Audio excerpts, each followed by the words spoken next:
As millions of Americans cast their ballots today, long lineups and issues at the polls are to be expected. But for some districts, the problems are so severe, it's turned people away completely. Sarah Galashan has been following this story and joins me now. So Sarah, let's start in Georgia, a high-profile race for governor there, and some major problems at the polls. Well, that's right. And of course, we heard so much about this governor's race in Georgia in the lead up to today's vote. And that's particularly because of the candidates involved here. We have their picture. Let's put it up. We're talking about a Republican, Brian Kemp, who is up against, for the Democrats, Stacey Abrams, who, if she wins this vote to become governor of Georgia, she would become America's first female black governor ever. Now, already, because of the intensity of what's happening in Georgia right now, the fact that it's a close vote, they've already broken a voting record. 2.1 million people casting early ballots in that state.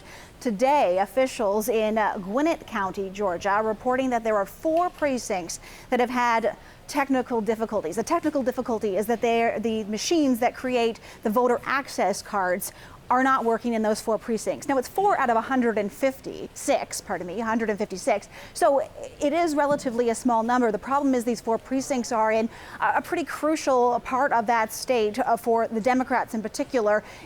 Georgia obviously does have a Republican history. However, in 2016, this area of the suburbs of Georgia that we're talking about was swayed to vote in favor of Hillary Clinton in 2016. So key for the Democrats, and as such, they held a press conference addressing the voters who might have come up against technical problems at these 4 precincts. Take a listen. If you were here this morning and encountered any problems, please come back to vote. Your vote is so important on today. It is more important than you can ever imagine. So I just want to encourage you. This is my district, Senate District 55, and I encourage you to come back. Don't be, as the Representative Johnson said, don't be deterred by anything. Make your vote count. At least one of these polling stations at least one of the 4, they actually are going to extend voting hours today. They have brought in paper ballots, and the reports are that at the other 3 precincts, they do have paper ballots in place. Could be longer lineups, but there is a voting procedure now at all of the 4 polling stations, Andrew. And there are many other places also experiencing issues? Right, not just Georgia having the problems here, and it's certainly not the first election where we have had voting issues that are sometimes caused by natural occurrences. I want to talk about North Carolina. They can't feed the ballots into the tabulators at some of the voting stations there, and they're blaming humidity. I want to put up the statement for you. This is coming from the state's Election and Ethics Board. It reads, "This issue is caused by high humidity levels when ballots cannot be read by tabulators. They are stored in emergency bins," that's what they call them, "and they will be tabulated as soon as possible."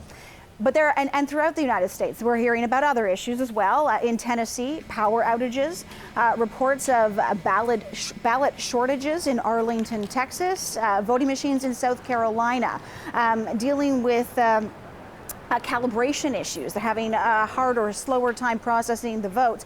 New York's mayor actually also tweeted indicating that there are problems, or at least some problems happening in that state. He writes, "To everyone waiting in line to vote because of a broken scanner or other problems, your voice matters. Please stay in line, and let's once and for all get true Board of Election reforms like early voting so this never happens again. New York City deserves better."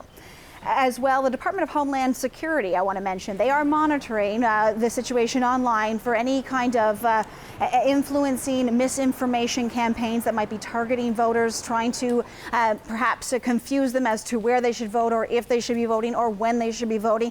Right now, they're finding no significant problems, but of course, Andrew, they are paying close attention to that because of problems experienced during the 2016 presidential election, specifically involving foreign actors, namely Russia.